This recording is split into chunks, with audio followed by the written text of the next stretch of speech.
Mabalakan at dinhi.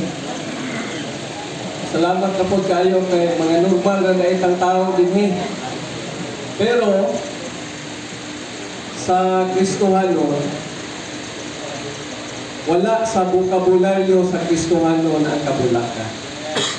Nagpasabot na nga ang normal nga tao mabalaka, pero dili normal sa Kristohanon ang mabalaka. O tingali, gusto lang tag manormal nga tao, pero maglisod ta nga mahimong normal nga Kristohanon.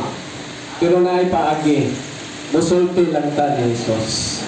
Ato lang isumbong, atong isulti ang tanan ni Jesus, ihatag na to ang atong tanang kabalaka niya. Kung di ta mo sanong ano mga igsuon, ang Ginoo nagkamao siya sa atong palibot, sa atong kahimtang, kung kinsa ta o unsa ta, iyang buhaton ang tanan para makapod niya ang iyang tinguha o iyang tuyo. Mag-arin siya o palibot para mapugos ta nga muduon niya. Ang makapakuha sa atong kabalaka, kanaman muduol ta sa Ginoo. Kung ang palibot na to, ilang i-prepare para muduol ta niya. Kung magpagahi pa yung tagayo, iya pa yung punan ang atong palibot para doon ay opening, mapugos ta nga mabukas niya.